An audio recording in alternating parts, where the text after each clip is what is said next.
अस्सलाम वालेकुम, मैं हूं शाहजेब खानजादा। कल बहुत अहम दिन है उस केस के हवाले से जिसके शुरू में इस हुकूमत ने दावे तो बहुत बड़े बड़े किए, मगर अब वो केस इस हुकूमत के लिए एक बहुत बड़ा मसला बन गया है।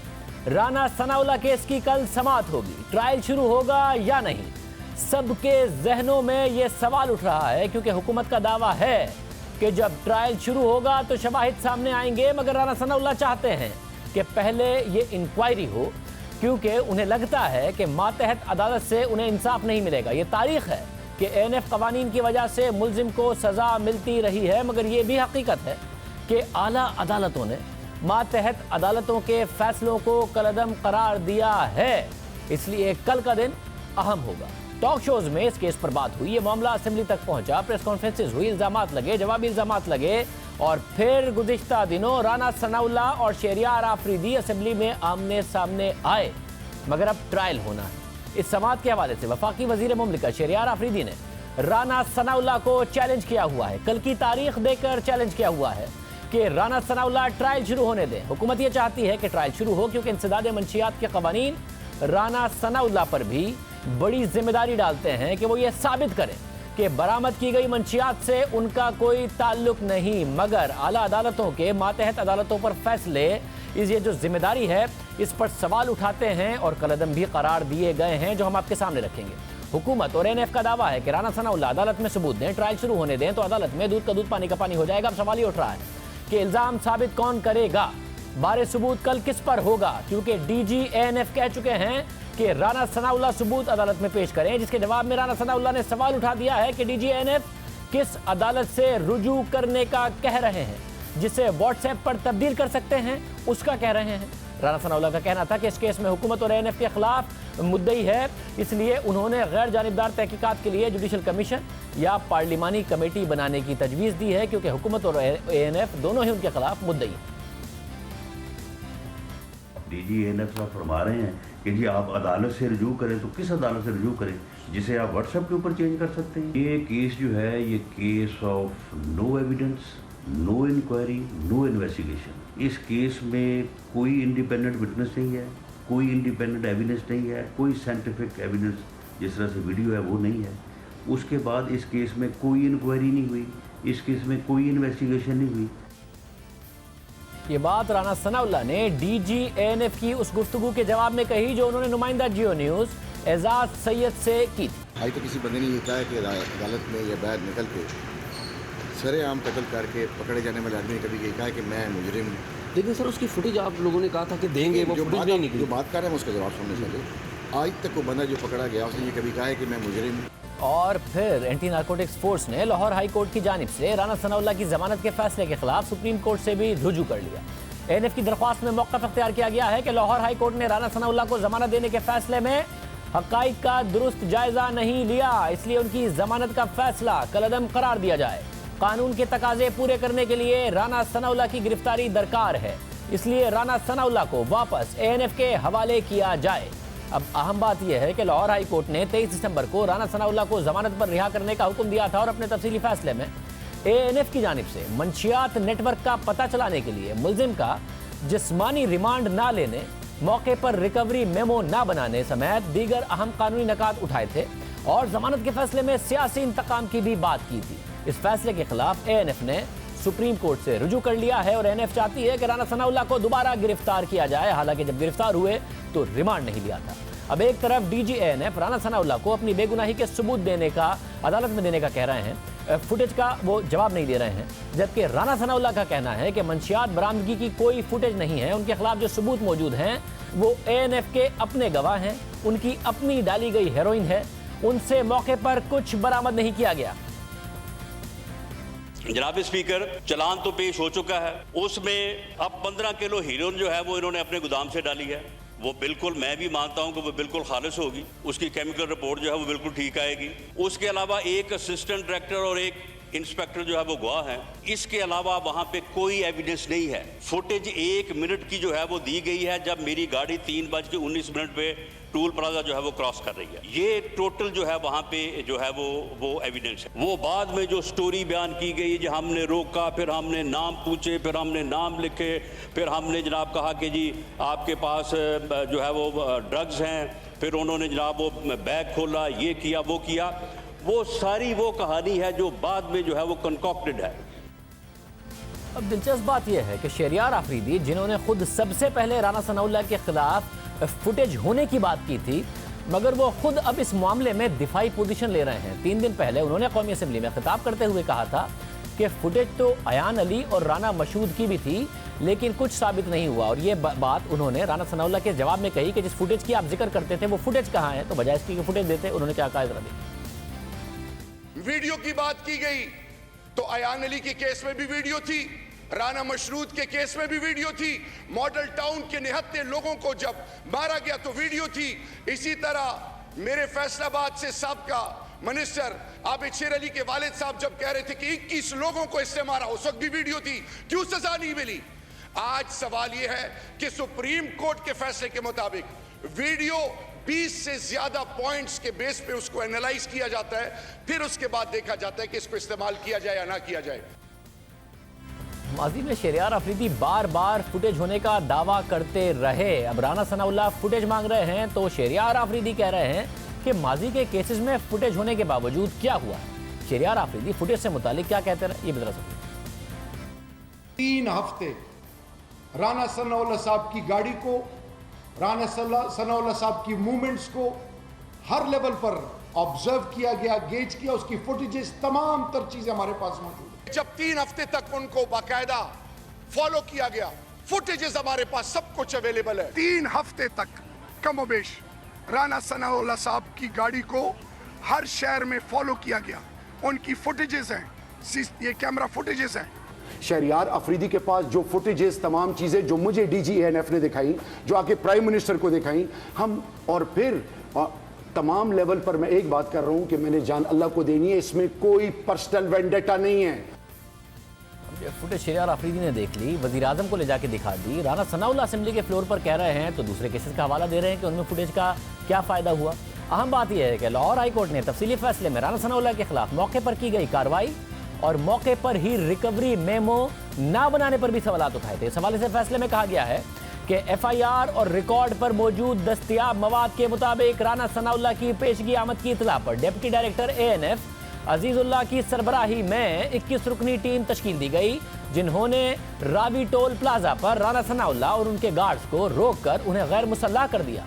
FIR के मुताबिक गाड़ी में एक सूटकेस बरामद हुआ जिसका वजन 21 किलोग्राम था, मगर उस सूटकेस को राना सनाउल्लाह, उनके गार्ड्स और गाड़ियों के हमरा लाहौर में ANF के रीजनल डायरेक्टरेट के पुलिस स्टेशन पहुंचा दिया गया और वहां पर इस हवाले से प्रोसीडिंग्स की गई, जिसमें रिकवरी मेमो की तैयारी, पार्सल्स को सील करने का अमल शामिल है। 15 किलो हेरोइन में से सिर्फ 20 ग्राम हेरोइन केमिकल तज्जिए के लिए भिजवाई गई। ANF की इस कार्रवाई के हवाले से अदालती फैसले में कहा गया है कि इस केस में ANF के रिकॉर्ड के मुताबिक ये तस्लीम शुदा पोजीशन है कि जिस जगह पर बरामदगी हुई, यानी रावी टोल प्लाजा पर, मंशियात की बरामदगी से मुतालिक रिकवरी मेमो नहीं बनाया गया, बल्कि मुल्जिम और उसके साथ केस प्रॉपर्टी को पहले पुलिस स्टेशन ले जाकर जरूरी दस्तावेजी अमल मुकम्मल किया गया। फैसले के मुताबिक मौके पर रिकवरी मेमो तैयार न करने के हवाले से इस्तगासा का मौक़िफ़ है कि लोगों के इकट्ठे होने की वजह से मौके पर दस्तावेजी कार्रवाई नहीं की गई, मगर ऐसा कम ही होता है कि एंटी नारकोटिक्स फोर्स के 20 से ज़ायद एहलकार होते हुए मौके पर दस्तावेजी कार्रवाई ना हो सके। अमूमन मंशियात के केसेस में शफाफियत के लिए जाए वाक़या पर ही तमाम दस्तावेजी अमल किया जाता है, ताकि तहकीकाती एजेंसी की कार्रवाई से मुताल्लिक अवाम में शुबहात पैदा ना हो। ये लाहौर हाई कोर्ट ने लिखा। लाहौर हाई कोर्ट ने FIR का हवाला देते हुए राना सनाउल्लाह के खिलाफ मौके पर ही रिकवरी मेमो ना बनाने पर सवालात उठाए, जिससे शुबहात ने जन्म लिया। और अहम बात यह है कि राना सनाउल्लाह के खिलाफ खुद ANF की FIR और चलान के मुताबिक भी कार्रवाई पुलिस स्टेशन पहुंच के की गई, ना कि उस जगह पर की गई जहां पर राना सनाउल्लाह को हिरासत में लिया गया। ANF के अपने चालान के मुताबिक बरामद होने वाले सूटकेस का मौके पर वजन किया तो वो 21 किलोग्राम था। उसी दौरान अवाम इकट्ठा होना शुरू हो गई। मजीद मुसल्लह तसादुम और नक्शे अमन के खदशे के पेश नज़र डिप्टी डायरेक्टर ऑपरेशन ने हेरोइन के बरामद शुदा सूटकेस को इसी हालत में एएनएफ के कब्जे में ले लिया और फिर बाकी कार्रवाई डिप्टी डायरेक्टर के लिए मुमकिन ना थी, तो मौके पर फर्द की इब्तिदाई निशानदही और हेरोइन बरामदगी को मुरतब करके गवाहों की निगरानी में मुल्जिमान उनसे बरामद हेरोइन का सूटकेस, असलहा, एमिनेशन, गाड़ियां और दीगर माल वगैरह लेकर दिन 4:15 पर एएनएफ के थाने पहुंचे और हस्बे ज़ाब्ता कार्रवाई का आगाज किया। मुल्जिमान और गवाहों के रूबरू हेरोइन बंद लिफाफे को सूटकेस से निकालकर वजन करने पर 15 किलोग्राम हेरोइन बरामद हुई। बरामद शुदा हेरोइन से 20 ग्राम हेरोइन केमियाई तज्जिए के लिए अलहदा निकालकर बकिया हेरोइन को सील करके नीले रंग के सूटकेस को एएनएफ ने कब्जे में ले लिया। एएनएफ के चालान के मुताबिक हेरोइन की बरामदगी मौके पर हुई, मगर ज़ाब्ते की कार्रवाई यानी रिकवरी मेमो थाने पहुंचकर तैयार किया गया। जबकि लाहौर हाई कोर्ट ने एएनएफ की इस कार्रवाई की शफाफियत पर सवालात उठा दिए हैं कि यह काम मौके पर क्यों नहीं किया गया। एएनएफ के जवाबित के मुताबिक अहम बात यह है कि मौके पर मंशियात की बरामदगी ना होने और बारे सबूत के मामले पर सुप्रीम कोर्ट भी माजी में मुल्जिमान को रिहा करने के फैसले सुना चुकी है। मातहत अदालत के फैसलों को मुस्तरद कर चुकी है। सुप्रीम कोर्ट के जस्टिस आसिफ सईद खोसा, जस्टिस मुशीर आलम और जस्टिस मजहर आलम का 2018 का फैसला मौजूद है, जिसमें एएनएफ की कार्रवाई पर सवाल उठाते हुए मुल्जिम को रिलीफ दिया गया। इस फैसले के मुताबिक दरख्वास्त गुजार अब्दुल बासित के खिलाफ एंटी नारकोटिक्स पुलिस स्टेशन में मुकदमा दर्ज किया गया और इंसदाद मंशियात एक्ट के तहत उनका ट्रायल हुआ, जिसमें उन्हें उम्र कैद की सजा हुई और बाद में हाई कोर्ट ने सजा को बरकरार रखा। जस्टिस आसिफ सईद खोसा ने फैसले में लिखा कि दरख्वास्त गुजार ने अब इस हवाले से सुप्रीम कोर्ट में अपील दायर की है और इस अदालत ने इस केस का जायजा लिया है, जिसके मुताबिक मुल्जिम यानी दरख्वास्त गुजार जब मोटरसाइकिल पर सवार था तो उससे 10 किलो चर्स बरामद की गई और बाद में मुबैना तौर पर उसकी निशानदही पर पुलिस पार्टी ने 80 किलो चर्स और 200 किलोग्राम चर्स अलग अलग पैकेट्स में बरामद की। अदालत ने अपने फैसले में लिखा कि जहां तक दूसरी और तीसरी रिकवरी का ताल्लुक है तो केस के रिकॉर्ड में यह बात मौजूद है कि एएसआई जो रिकवरी का गवाह था उसने ट्रायल कोर्ट में यह बयान दिया कि दूसरी और तीसरी रिकवरी का ताल्लुक दरख्वास्त गुजार यानी मौजूदा मुल्जिम से नहीं है और जहां तक मुल्जिम की पहली चर्च की रिकवरी का ताल्लुक है तो जाए वाकया पर उसका मेमो ही नहीं बनाया गया, बल्कि दूसरी और तीसरी रिकवरी के दौरान पहली रिकवरी का मेमो बनाया गया था। अदालत ने अपने फैसले में लिखा कि यह वाकई तहकीकाती एजेंसी और अफसर की तरफ से एक बहुत बड़ी खामी छोड़ी गई है, क्योंकि इस बात की कोई गारंटी नहीं है कि पहली रिकवरी के साथ कोई टेम्परिंग ना की गई हो। दरख्वास्त गुजार के खिलाफ प्रोसिक्यूशन के केस में जो कमजोरियां हैं उसके शक का फायदा मुल्जिम को ही जाना चाहिए, इसलिए मुल्जिम की दरख्वास्त को कबूल करके अदालत ट्रायल कोर्ट के फैसले को मुस्तरद करती है और मुल्जिम का शक का फायदा देकर उन्हें रिहा करने का हुक्म देती है। 2018 का फैसला है और उसमें मुल्जिम को बरी करने का फैसला दिया गया, क्योंकि मौके पर रिकवरी मेमो नहीं बनाया गया था, जो कि राना सनाउल्लाह के केस में नहीं बनाया गया, जिस पर लाहौर हाई कोर्ट ने जमानत के फैसले में सवाल भी उठा दिया है। और अहम बात यह है कि इस केस में मुल्जिम के खिलाफ 2007 में मुकदमा दर्ज किया गया, फिर ट्रायल कोर्ट ने उम्र कैद की सजा सुनाई, जिसे हाई कोर्ट ने भी बरकरार रखा और फिर 2018 में जाकर उसे सुप्रीम कोर्ट से रिलीफ मिला, यानी मुल्जिम को तकरीबन 10 साल अपनी बेगुनाही साबित करने में लग गए। अहम बात यह भी है कि राना सनाउल्लाह अपने खिलाफ ट्रायल से पहले कमीशन के जरिए तहकीकात का मुतालबा भी इसी बुनियाद पर कर रहे हैं। मैं इस हाउस के मोअज़्ज़ज़ मेंबरान से ये कह रहा हूं कि इस केस में कोई तफ्तीश नहीं हुई, इसमें कोई इंक्वायरी नहीं हुई। मेरे साथ तफ्तीशी अफीसर की बात करते कि फुटेज दिखा दें, चलें ठीक है जी, मैं फिर ट्रायल फेस कर लेता हूं। अगर इस मामले में कोई इंक्वायरी नहीं हुई, कोई तफ्तीश नहीं हुई और सिर्फ गोदाम से निकाल के 15 किलो हीरो के साथ मुझे अदालत में पेश कर दिया गया है, तो मैं फिर ट्रायल जो है वो साल, 2 साल, 3 साल मैं क्यों फेस करूं? मैं इस स्टेज के ऊपर इंसाफ का तकाजा क्यों ना करूं? और मुझे ये मुअज़्ज़ज़ ईवान इस स्टेज के ऊपर इंसाफ क्यों ना लेके दे? मेरा हुकूमत से ये मुतालबा है, अगर किसी को शक है, judicial commission for fact finding जो है वो इस मामले के ऊपर बनाया जाए। आप कस्टोडियन ऑफ द हाउस हैं, आप इस मामले का नोटिस लें, इसको आप रेफर करें स्टैंडिंग कमेटी को, उनसे कहें कि वो इसके ऊपर फैक्ट फाइंडिंग करें और फैक्ट फाइंडिंग जो है इस मुअज़्ज़ज़ ईवान के सामने रखी जाए। उसके बाद फिर जो फैसला होगा मुझे जो है वो कबूल होगा। ये बात राना सना कर रहे हैं कि मैं क्यों सालों तक ट्रायल कोर्ट में अपनी बेगुनाही साबित करता रहूं, पहले इस बात पर कमीशन बनाया जाए। और ये एक ही केस नहीं है जिसकी हमने आपको मिसाल दी, इसी तरह सुप्रीम कोर्ट का 2011 का फैसला भी इस हवाले से बहुत अहम है, जिसमें उस वक्त के chief justice Iftikhar Mohammad Chaudhry, justice Amir Hani मुस्लिम और जस्टिस गुलाम रब्बानी पर मुश्तमिल 3 रुकनी बेंच ने एंटी नारकोटिक्स से मुतालिक दरख्वास्त गुजार मोहम्मद इमरान के केस में बारे सबूत से मुतालिक फैसला दिया था, जिसमें कहा गया था कि ये बात काबिल जिक्र है कि एंटी नारकोटिक्स एक्ट का सेक्शन 29 अदालत पर यह जिम्मेदारी आयद करता है कि वो ये फर्ज करे कि इस एक्ट के तहत जो ट्रायल हो रहा है उसमें मुल्जिम ने जुर्म सरजद किया है, जब तक इसके बरक्स कोई बात साबित नहीं की जाती। मगर अदालत ने अपने फैसले में लिखा कि पहले प्रोसिक्यूशन यानी एएनएफ को यह बात साबित करनी होती है कि जो मंशियात हासिल की गई है वो मुल्जिम से ही बरामद की गई है।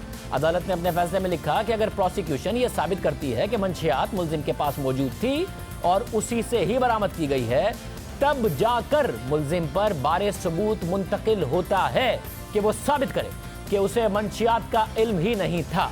इस केस में अदालत ने अपने फैसले में मजीद लिखा कि मौजूदा केस में बुनियादी तौर पर बारे सबूत प्रोसिक्यूशन पर था कि वो साबित करता कि जो कुछ तहवील में उनकी तरफ से लिया गया वो मंशियात ही थी और वो दरख्वास्त गुजार से ही बरामद की गई थी। रिकॉर्ड से पता चलता है कि प्रोसिक्यूशन अपना इब्तिदाई बारे सबूत साबित करने में नाकाम हुई है कि मंशियात दरख्वास्त गुजार से ही बरामद की गई थी, जबकि दरख्वास्त गुजार ने गवाह पेश करके ये साबित किया कि उन्हें उनकी रिहाइश गाह से गिरफ्तार किया गया था और मंशियात उनसे बरामद नहीं की गई थी। इन दोनों फैसलों में मौके पर रिकवरी मेमो तैयार न करने के हवाले से एतराज़ात उठाए गए। इसी बुनियाद पर मुल्जिम को रिलीफ दिया गया और अब एएनएफ ने सुप्रीम कोर्ट में लाहौर हाई कोर्ट का फैसला चैलेंज तो कर दिया है। लाहौर हाई कोर्ट ने भी रिकवरी मेमो पर मौके पर ना बनाने पर एतराज़ उठाया है। एक सवाल जिस्मानी रिमांड ना लेने और मंशियात स्मगलिंग के नेटवर्क से मुतालिक भी था। इस हवाले से लाहौर हाई कोर्ट ने अपने फैसले में कहा था कि एफआईआर के मुताबिक राना सनाउल्लाह फैसलाबाद और लाहौर में मंशियात का नेटवर्क चला रहे थे, मगर गिरफ्तारी के अगले दिन राना सनाउल्लाह को अदालत में पेश किया गया तो तफ्तीशी अफसर ने उस नेटवर्क की तफ्तीश के लिए राना सनाउल्लाह के जिस्मानी रिमांड की दरख्वास्त नहीं की, जो उस जानिब इशारा है कि तहकीकाती एजेंसी को राना सनाउल्लाह के मंशियात स्मगलिंग का नेटवर्क सामने लाने में दिलचस्पी ही नहीं थी। तफ्तीशी अफसर ने इस केस में मुल्जिम का जुडिशल रिमांड देने की दरख्वास्त कर दी। हालांकि ऐसे केसेस में आमतौर पर जिस्मानी रिमांड मांगा जाता है ताकि मुल्जिम की ऐसी सरगर्मियों को सामने लाया जा सके। फैसले के मुताबिक इस केस में एएनएफ के जिस्मानी रिमांड ना मांगने की वो वजह खुद ही बेहतर जानते होंगे। लाहौर हाई कोर्ट ने फैसले में राना सनाउल्लाह के जिस्मानी रिमांड ना मांगने पर सवालात उठाए और यही सवाल राना सनाउल्लाह भी उठा रहे हैं। उनका कहना है कि अगर उनका मंशियात का नेटवर्क था तो उनके लिए और उसके लिए उनसे तफ्तीश क्यों नहीं की गई, इस नेटवर्क में मुलव्वस लोगों को गिरफ्तार क्यों नहीं किया गया। इल्जाम मेरे ऊपर यह है कि एक ऐसा ग्रोह जो अफगानिस्तान से हेरोइन पहुंचाता है फैसलाबाद से फिर वो हेरोइन पहुंचाता हूं मैं लाहौर, और लाहौर से वो ग्रोह फिर हेरोइन पहुंचाता है पूरी दुनिया में, और ये काम वो ग्रोह जो है वो साल हर साल से कर रहा है। मेरे भाई शहरयार अफरीदी साहब ये बताएं कि मैं 6 माह जेल में रहा हूं, क्या उनमें से कोई 2, 4, 10, 20 आदमी पकड़े नहीं जाने चाहिए थे? ये इतना बड़ा आपका अदारा है, इतने उसके सोर्सेज हैं, तो उनको पकड़ के उनका मेरे साथ तल्लुक साबित करते। शहरयार अफरीदी ने जो जवाब दिया राना सनाउल्लाह की तकरीर का, उसमें इस बात का भी जवाब नहीं दिया। जिस तरह फुटेज के हवाले से वो मुतमईन नहीं कर पाया राना सनाउल्लाह के जिस्मानी रिमांड ना लेने पर शुरू दिन से सवालात उठ रहे हैं, क्योंकि राना सनाउल्लाह पर लाहौर और फैसलाबाद में मंशियात स्मगलिंग का नेटवर्क चलाने का इल्जाम लगाया गया है, जिसका मतलब यह है कि राना सनाउल्लाह तनहा नहीं बल्कि पूरे नेटवर्क के साथ मंशियात फरोशी में मुलव्विस है। मगर इतने संगीन इल्जाम के बावजूद जिसकी सजा मौत है, उनसे इस नेटवर्क से मुतालिक मजीद तफ्तीश के लिए जिस्मानी रिमांड क्यों नहीं लिया गया? जिस्मानी रिमांड लेकर उनसे सवाल क्यों नहीं किया गया कि वो हीरोइन कहाँ से लाते थे, कहाँ लेकर जाते थे, कहाँ बेचते थे, उनके नेटवर्क में और कौन कौन लोग शामिल हैं, वो कहाँ से ऑपरेट होता है, और फिर इस तफ्तीश की रोशनी में मजीद गिरफ्तारियाँ की जाती। मगर इस केस में राना सनाउल्लाह के अलावा कौन सी गिरफ्तारी हुई? इस हवाले से वज़ीर मुमलिकत बराए नारकोटिक्स कंट्रोल शहरयार अफरीदी का मौक़िफ़ रहा है कि पहला मुल्जिम उन्होंने फैसलाबाद से पकड़ा और फिर हमें लोग मिलते गए जो हम राना सनाउल्लाह तक पहुंचे। राना सनाउल्लाह के हवाले से फैसलाबाद में एक शख्स को पकड़ा गया। मैं बारहा कह चुका हूँ, उन्होंने आगे लीड्स दी कि फलाना फलाना उनको पकड़ते गए। मैंने बार बार कहा कि पहले बंदा जो हमने पकड़ा फैसलाबाद में पकड़ा, उससे आगे हमें लोग मिलते गए। वो सारा नेटवर्क कहाँ है राना सनाउल्लाह की गिरफ्तारी से पहले और राना सनाउल्लाह की गिरफ्तारी के बाद अगर कोई नेटवर्क पकड़ा गया तो वो कहाँ हैं? हमने जब एएनएफ से मजीद गिरफ्तारियों के हवाले से पूछा था तो उन्होंने मजीद गिरफ्तारियों की तस्दीक नहीं की थी। अब पार्लियामेंट में राना सनाउल्लाह पूछ रहे हैं तो शहरियार आफरीदी उन्हें जवाब नहीं दे रहे हैं। साथ ही अदालती कार्रवाई में राना सनाउल्लाह से मुंसलिक किसी और गिरफ्तारी को जाहिर नहीं किया गया, मगर शहरियार आफरीदी का दावा रहा है कि राना सनाउल्लाह के साथ उनके साथी भी हैं। अपनी 4 जुलाई की न्यूज़ कॉन्फ्रेंस में उन्होंने दावा किया था कि राना सनाउल्लाह के खिलाफ तमाम सबूत मौजूद हैं जिन्हें अदालत में पेश किया जाएगा, लेकिन इस केस में मुलविस अफराद की जिंदगियों और मुल्जिमान के फरार होने के खदशे के पेश नज़र इसे सामने नहीं लाया जा रहा। जो इसमें तमाम मुलविस लोग हैं, अगर उनकी औलादों को कल हो जाए, कौन आप में से कोई जिम्मेदारी लेगा? खुदा के लिए प्लीज, ये किसी की जिंदगी का सवाल है, एक का नहीं, इनसे बहुत सारे, और इनसे जुड़े हुए जो नाम है आज हम आपको सारी डिटेल दे दें तो वो तो कल को पता चले सारे बाहर जाने चले जाएं। ये सेंसिटिव इशू है, इसमें कौम को आगाह करना है कि अब होली हाउस कोई नहीं है। जब सहाफ़ियों ने सवाल किया तो सहाफ़ियों को तो खुदा का हवाला देकर कहा कि मज़ीद लोग भी फरार हो जाएंगे, उसके बाद गिरफ्तार किसे किया ये नहीं बताया जा रहा है। शहरियार आफरीदी ने वाज़ेह तौर पर कहा कि सबूत सामने न लाने की वजह मुल्ज़िमान के फरार का खदशा है। तो राना सनाउल्लाह का रिमांड क्यों नहीं लिया? अदालत ने सवाल उठाया कि अगर इनका पूरा नेटवर्क था, इनसे पूछते और उसके बाद क्या गिरफ्तार किया गया, नहीं बताया गया। एएनएफ की जानिब से बनाए गए केसेस पर माजी में भी एतराज़ात उठते रहे हैं और सियासी इंतकाम के लिए इस्तेमाल होने का इल्ज़ाम लगता रहा है। ऐसा ही एक केस नून लीग के रहनुमा हनीफ अब्बासी के खिलाफ बनाया गया।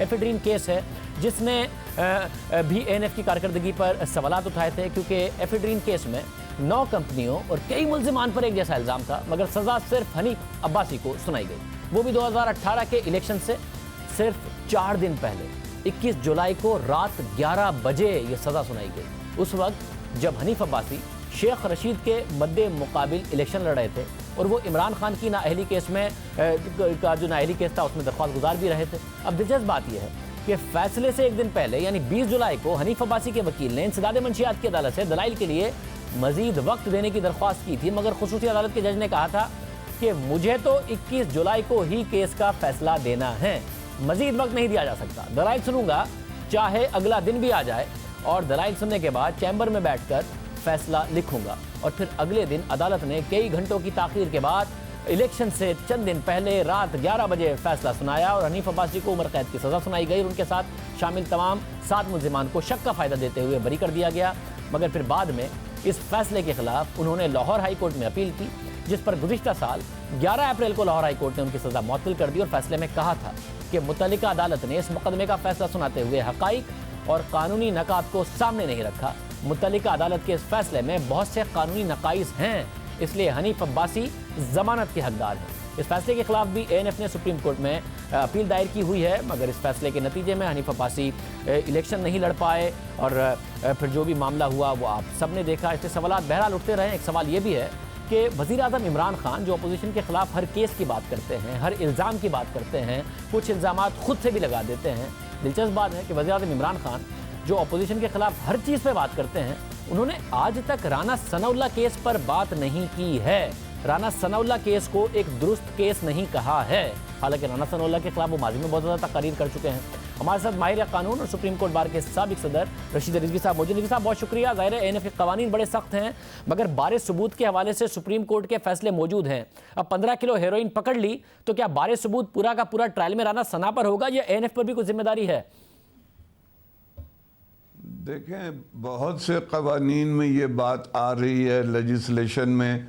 अब वो लोग ये कहते हैं कि जी burden is shifted upon defence to prove his guilt, लेकिन कभी आला अदालतों ने उस प्रिंसिपल को नहीं माना। नैब में भी ये, नैब के कवानीन में भी ये एक प्रोविज़न है कि जब ये चार्ज लग जाएगा किसी मुल्जिम पे तो बर्डन उस पर है कि वो अपनी इनोसेंस प्रूव करे।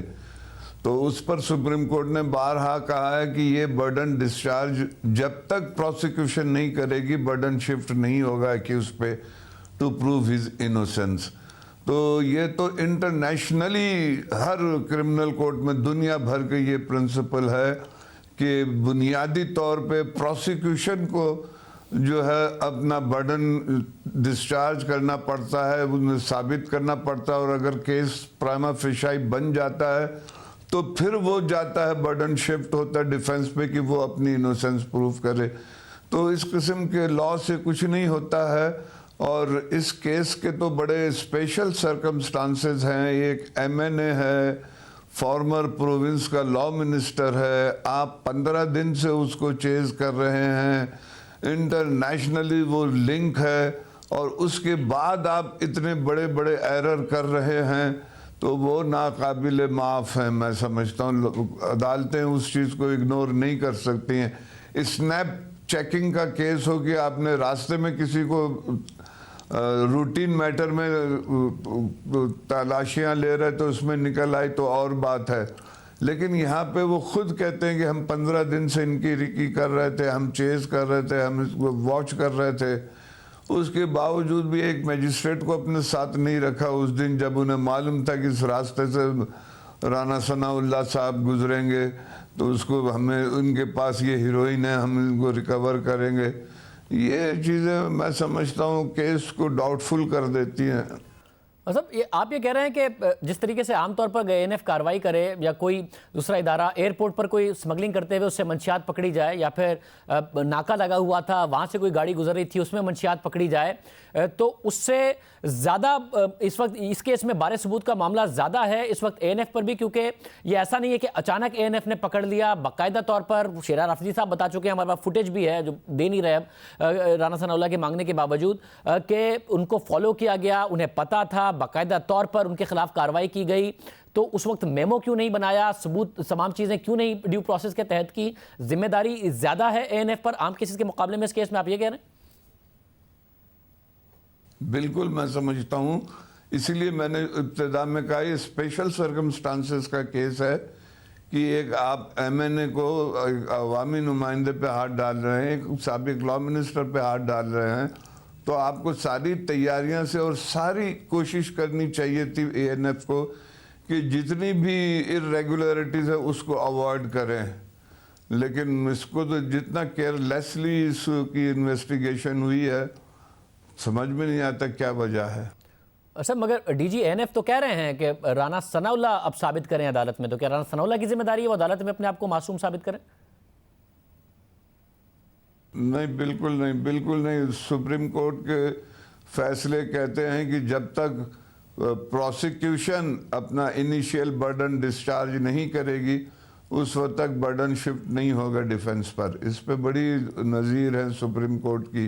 जस्टिस जावेद इकबाल साहब का डिसीजन है 2004 सुप्रीम कोर्ट का, उस पीर मजहर साहब के केस में उन्होंने कहा है कि नहीं, बर्डन हमेशा प्रोसिक्यूशन पे रहेगा। हालांकि नैब में भी ये कानून है, प्रोविज़न है कि जहां केस बन जाता है बर्डन शिफ्ट हो जाएगा डिफेंस पे। उन्होंने कहा नहीं, ये रहेगा उस वक्त तक जब तक इनिशियल बर्डन डिस्चार्ज नहीं करते। तो मैं समझता हूँ कि डीजे साहब ने ये फैसले जो है पढ़े नहीं हैं, देखे नहीं हैं।